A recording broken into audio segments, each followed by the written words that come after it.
What up, YouTube? This is Steven, and welcome back to another video. And in this video, I want to talk about more or less the Kaepernick effect, the Colin Kaepernick effect, and just talk about the latest that's been going on and the latest that's been happening in regards to this whole situation. I know like a lot of people have been, giving their opinions and weighing in, and some people have been for Colin Kaepernick, and some people have been against Colin Kaepernick. You know, they're mainly, um, let's see. I know it seems like more people are against him, at least who are speaking publicly and who are celebrities in the industry. Seem like more so against him than for him. I know, like, let's see, Phil McGraw. He's not necessarily against him per se, but he's doing that whole like, oh, I would have done it a different way, not actually giving the different way that he would have done it. And then I know Kate Upton gave her opinion, yada yada yada, basic Kate Upton. Then I think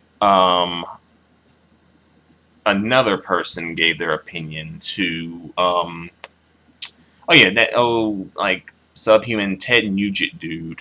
He gave his opinion and he said some just very racially charged stuff as usual. I actually heard of Ted Nugent, but I never actually knew who he was. I heard the name, but now I know who he is, and now I know not to basically just pay him dust. And there's another person, well, a few more people. I know like Shaq had been like, no, it seems disrespectful to veterans, and like he's not disrespecting veterans, he's just talking and stating that he's not, he doesn't like police brutality. And yeah, it's a lot more people too. And the thing is, the ultimate issue I have with these people who are speaking out against him is that, first of all, one issue is that the people never really attack or never really acknowledge the reason why he's protesting, which is police brutality. They usually go at it from a different angle, like, oh, he's disrespecting veterans, or, oh, people die for the flag, or, this talking about, oh, or, he shouldn't have been sitting, during the national pastime, which is football. That's an all-American thing. Don't bring protest into football. Just so many different things to derail from the actual issue, which is police brutality. No one is... The people who have issues with Colin Kaepernick never addressed the police brutality. That's the thing. It keeps getting ignored. And Colin has been pretty straightforward in what he's doing. He's been pretty straightforward. Like, for his reason, he's been stating it in his interviews, And I'm like, oh, that's interesting that you don't want to actually address the issue, police brutality. But again, that's kind of like been an issue for a while about people not addressing police brutality. Another issue I have with these people is that Colin Kaepernick received like a lot of, racially charged, racially offensive tweets and, messages and whatnot when he did this. None of his critics have spoken out about that. None of his critics addressed that. I would have much more respect if you said, you know what, I don't agree with the way that Colin Kaepernick went about his protest. However, I do not agree with the way that people have attacked him, that people have said racial slurs. I don't agree with that. If these people have said that, I would give them a little bit more credit. But no, they're not saying that as well. They're just ignoring that. sweeping that under the rug along with the police brutality. Again, a theme, a recurring theme of, just ignoring racism, ignoring bigotry, not addressing it. And again, like, this is what, white people have to do. They have to address their bigotry, their racism, their unconscious bias. They have to address that if we really want to move forward as a society, which so many people claim to want to do, and get past racism. Then it's going to have to be ultimately a group effort, a group effort led by white people. If we really want to get over racism, that's what it's going to have to be.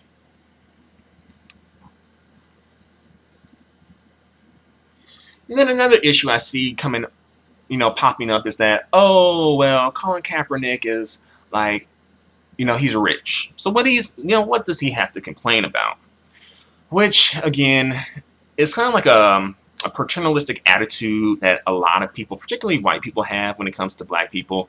And I think that also there's probably an underlying issue of, like, maybe some white people feeling resentful that someone like Colin Kaepernick has more money than them, when they have been fed, through the media and through the school system and just through the culture in general, that, they are the people with the money, They are the people with the status. They're the people, who are the best of the best, an unconscious bias again. And they're saying, like, basically he's rich, so he doesn't have anything to complain about. But the thing is, Colin has said that he's not doing this for himself. He's doing this for other people who don't have a voice. And,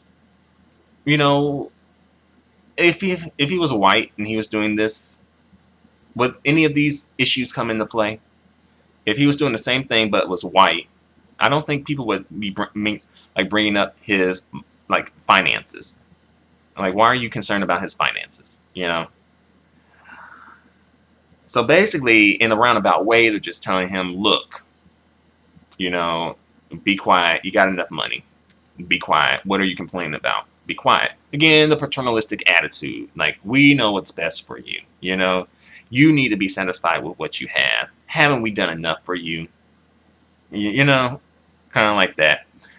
And also, kind of like an underlying tone or theme of, like, you should be satisfied with what you have. Don't, rock the boat. Don't do this, Again, the illusion of inclusion, like, oh, you're, because it's like, oh, what rights do you have that I don't have? Well, it's the other way around. What rights do I have that you don't have? A white person speaking to a black person, because that comes up to, like, oh, we all have the same rights. But the thing is, like, we do on paper have the same rights, but as far as, in actuality, in reality, those rights aren't being respected. That's why we have, like,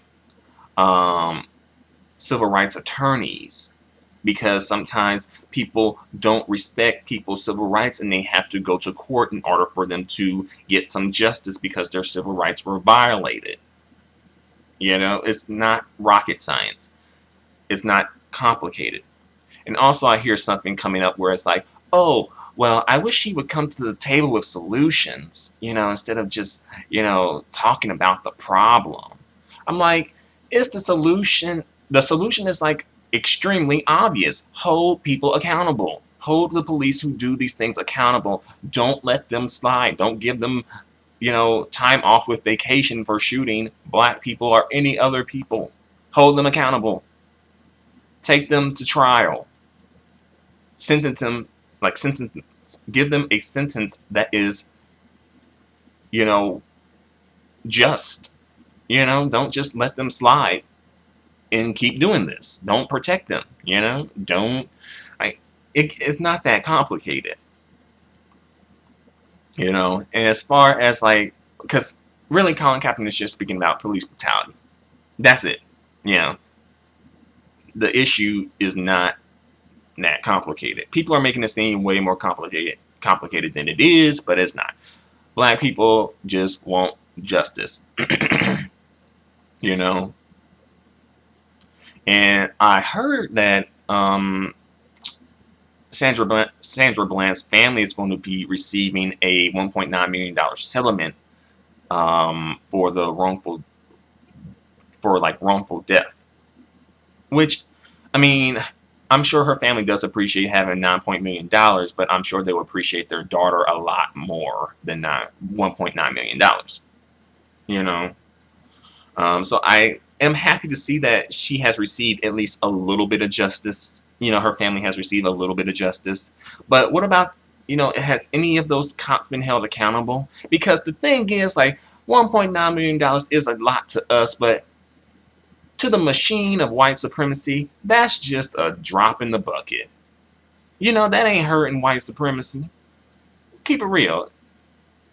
$1.9 million may hurt us, regular folk, but a machine like white supremacy, who has like trillions of dollars at their disposal, no.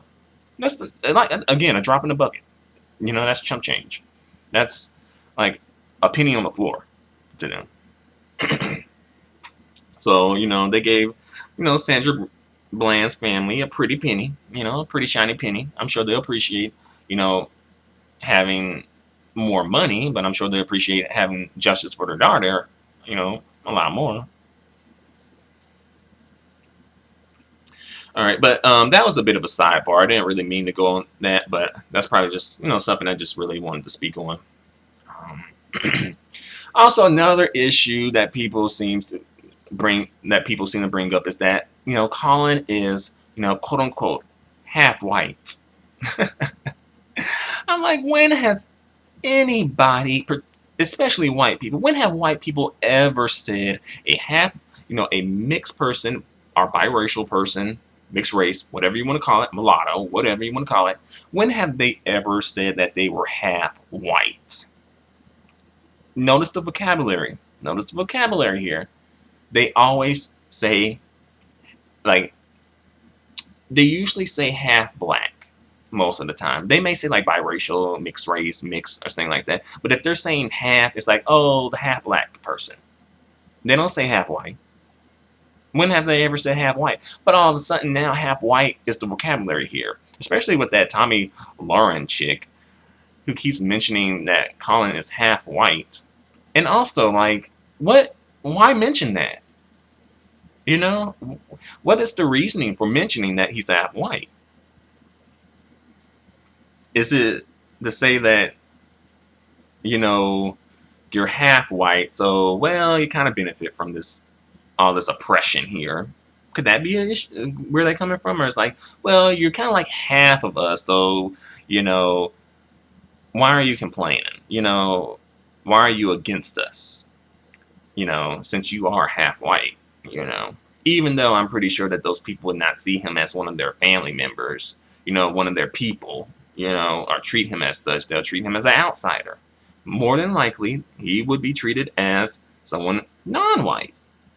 I don't think white people are like saying, hey, there go our half black brother in the struggle. You know, no. I don't really think that white people really have a struggle, really. But I'm just saying. Also, that people are mentioning that he's been raised by white people. Again, it's kind of like, well, okay. He's not saying like, oh, my adoptive family sucks. You know, he's not saying that. He's not putting his family on blast like that. He's not calling them out, saying they were like racist towards him or anything like that. He's not saying anything about his family. Again, these are all these little ways to deflect from the issue. Why are we deflecting so much from the issue? Why don't people want to address this issue here? You know, what are you afraid of? Are you afraid of losing your privileges? What privilege? There's like, well, what privileges? Like, white privilege doesn't exist. Trust me, it does.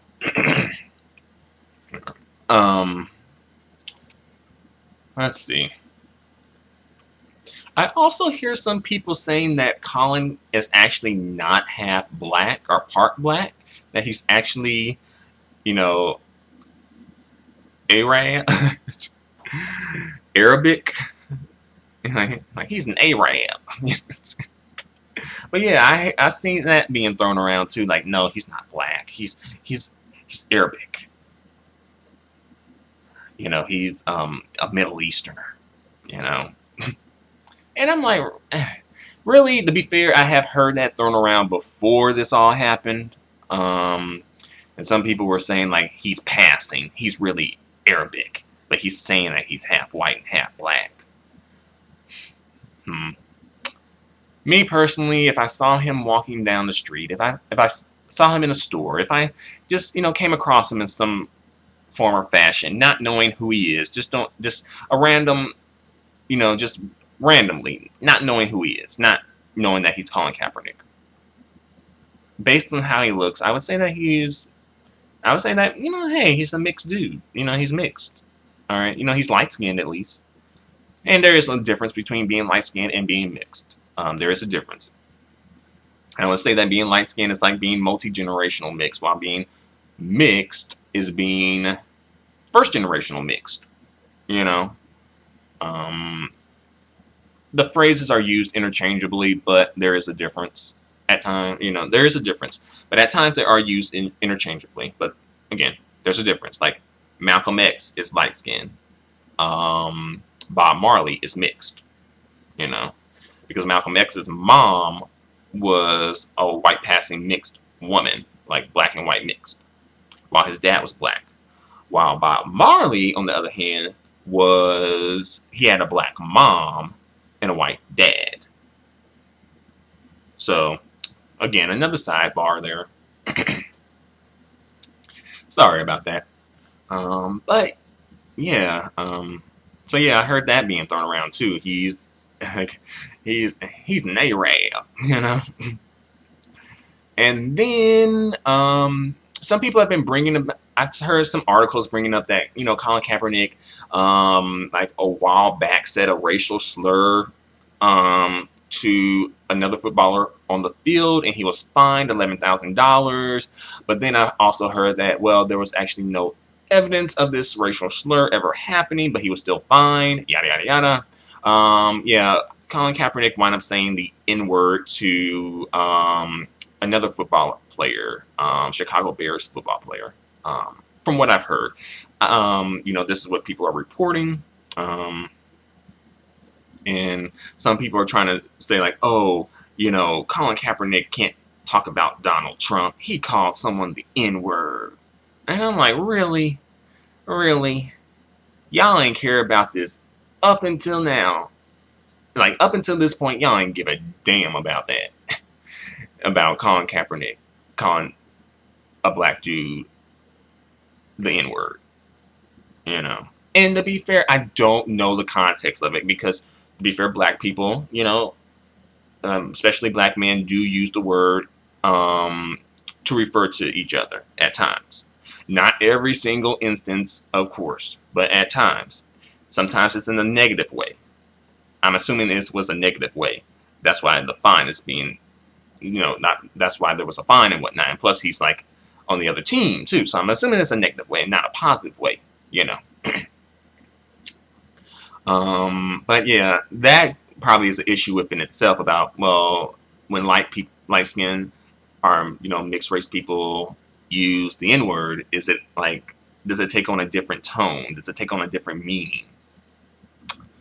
In my own personal experiences, I think sometimes people view it as it taking on a different tone at times. I know from what I've witnessed, and I know from my own experiences, possibly some people may take, particularly some darker skinned people may feel like be taken aback by that. May feel like you are being like, kind of like a racist, I guess, a bigot, even though it probably isn't like that to the light skinned person. It's just like, hey, we all black, etc. Right? But it probably takes on a different tone when it's like a big skin difference. a difference in skin tone, you know. But yeah, people were bringing that up, you know, like more the more things to derail from this issue, right? So many tactics to derail from the conversation. It's just like, what's next? It's probably gonna be like, he's a Muslim. He's a Muslim. He's a terrorist. I know Donald Trump said he's like a sympathizer to ISIS. I'm like, Donald Trump, aren't you a sympathizer to Vladimir Putin? So yeah, be quiet. And didn't you not stand during the national anthem at one point? Yeah. So shut up. Like, so many things. Like, so many people just want to derail from the issue, you know. But you know, to be fair, Colin does have some supporters. I know Shannon Sharp, he did show his support to Colin, and also he really kind of like spoke on his whole perspective of just race in general and how, you know, his experience being a black man, you know. And I think he really hit the nail on the head, you know, with what he said. You know, there was a couple of issues that I had with what he said that seemed to be like some, you know, like kind of like victim blaming on the part of black people, or like something to the effect of like black on black crime, you know, something like that. So I had a bit of an issue with that, but overall, I agree with what Shannon Sharp had to say. And as well, Stephen Curry, he showed his support. You know, he spoke out in defense of Colin Kaepernick. So, you know, I'm glad to see, you know, that Stephen Curry is showing his support, you know. And for me, it makes me think a little bit more highly of Stephen Curry to do something like that, you know. As far as I know, I don't think people have really been going in on Stephen Curry for showing his support, as far as I know. But there's been some comments here and there, you know, some people having some issues with that, you know. But, you know, what are you going to do? It's always going to be somebody having some issues. Another person, Reagan Rapinoe, I think her name is, the soccer player who showed her support for Colin Kaepernick. And then, like, they wound up changing the whole setup when she did that. Because it was, like, before, like, when players, like, the players would be on the field and then the national anthem would play. But now they switched it up. And now they're like, oh, the national anthem plays and then the players go on the field, so she can't do the kneel. So they switched it up on her. So she can't even show her solidarity with, you know, kneeling anymore. You know? I tell you. And there's probably some more, there's, you know, more supporters of Colin Kaepernick. I can't think of them at the moment, but I'm pretty sure there's more, you know?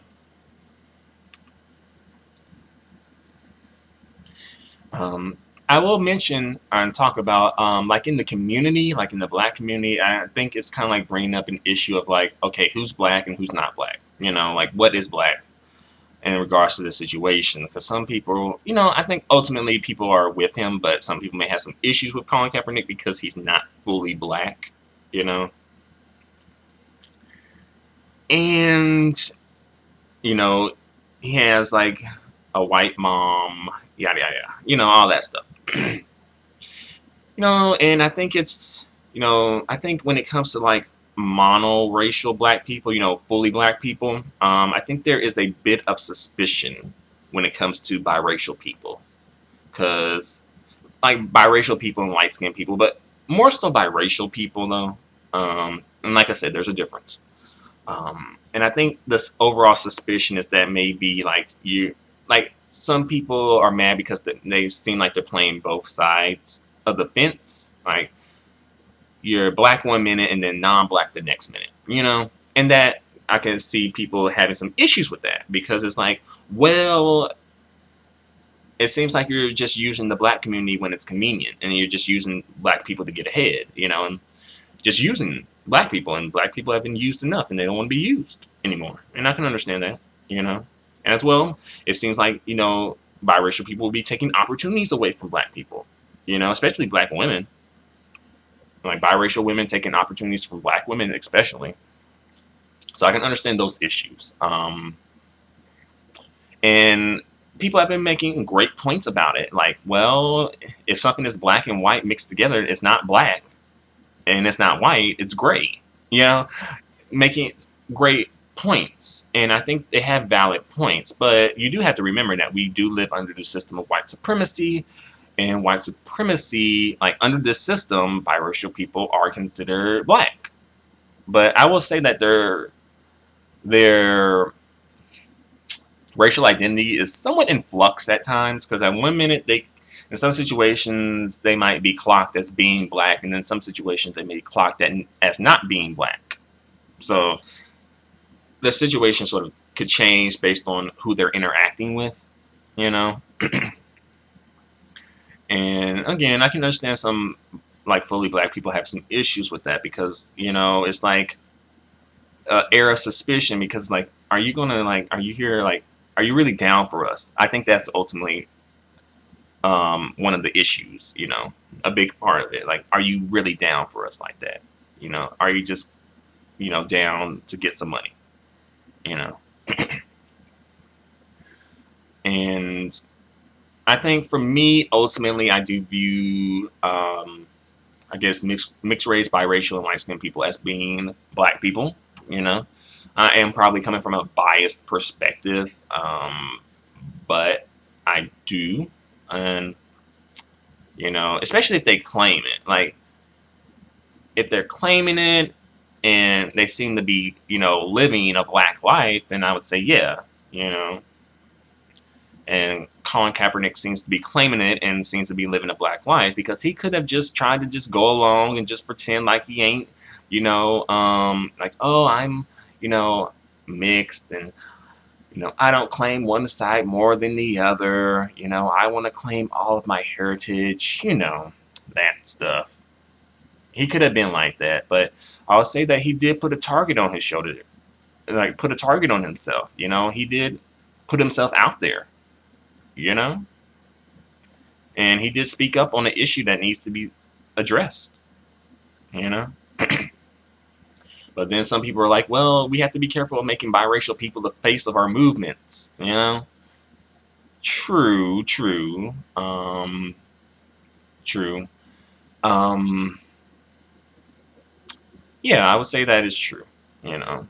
But the thing is, if no one else is doing it, then who, like, well, someone has to do it, you know? And then that leads into the whole issue of colorism, where it's like, well, it seems like, well, a lot of the dark-skinned guys aren't really speaking up, you know. A lot of the dark-skinned men are siding with well, siding against Colin Kaepernick, like say Shaquille O'Neal, or what's that other dude,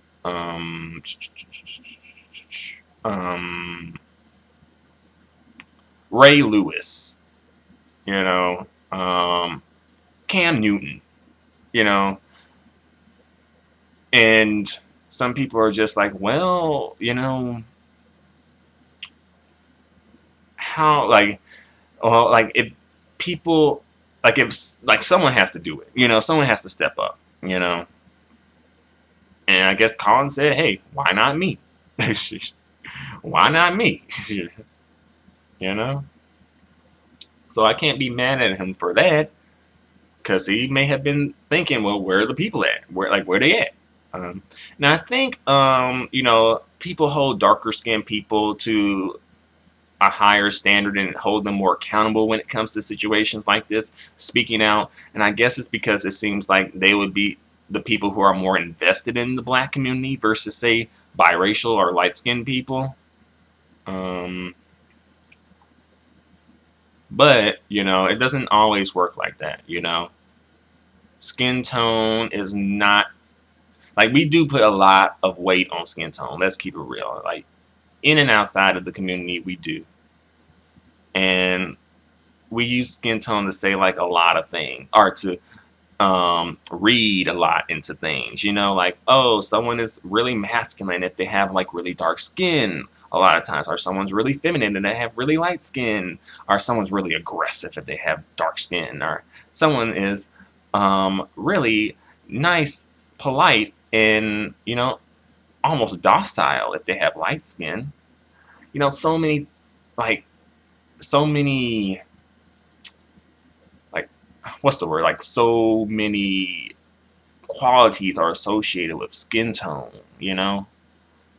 And it's like, at the end of the day, like, does it really, like, I won't say that it doesn't matter, but, like, do those qualities really apply in every single case, though? You know? So yeah, as far as the whole dark-skinned people not speaking out, or dark-skinned men anyway, I think that, perhaps trying to not make themselves more stigmatized than they already are, especially when it comes to darker skinned people, you know, because darker skin, like really dark skinned people do get probably the brunt of white supremacy. Like, not that light skinned people don't experience like white supremacy, because they do, you know. Go back to the slave days, they do. Keep it real. But again, going back to the slave days, notice the thing, like, had it, like, darker skinned people had to do like the tough work, had to receive the, the tougher tasks, the more strenuous tasks, while lighter skinned people got the easier task. They got to be inside of the house, so they didn't have to be in the blistering hot sun. They were,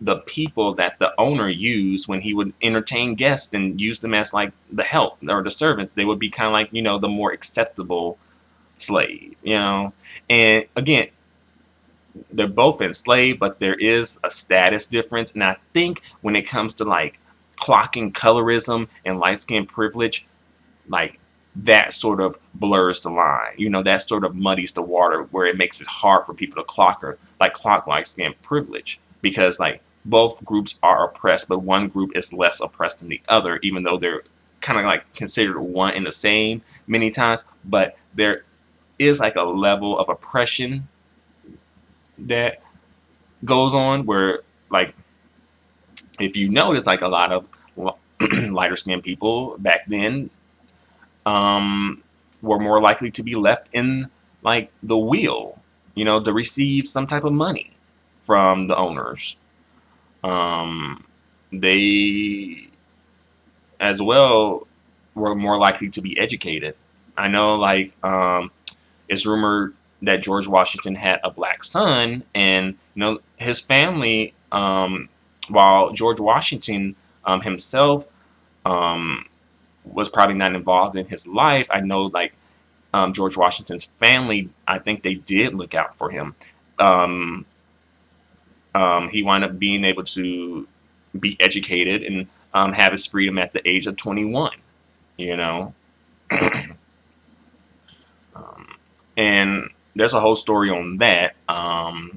It's his rumored son, because the Washington family doesn't want to give up DNA for a DNA test, because they don't want to be, basically outed, But yeah, I guess ultimately what I'm getting at is that, people, they're like, people like darker skinned people may have, like, darker skin, fully black people may have some animosity with that, where it's like, well, people like light skinned people have certain privileges, and, well, are you really black if you have these privileges? Are you really a part of the community if you have these privileges? Is really your struggle black? It doesn't seem fair, because you get the benefit from being black, but also get the benefit of looking non-black at times too, And while some people may find that petty, it is valid, It's valid. But that would probably go into a whole nother issue for a whole nother day. So, once again, sorry for yet another sidebar. But I guess I'll bring this video to a close at this point. I'm going on for long enough. My apologies. But I noticed that kind of like one issue led into another issue that I wanted to talk about, you know? So I'm like, hey, let's just talk about it.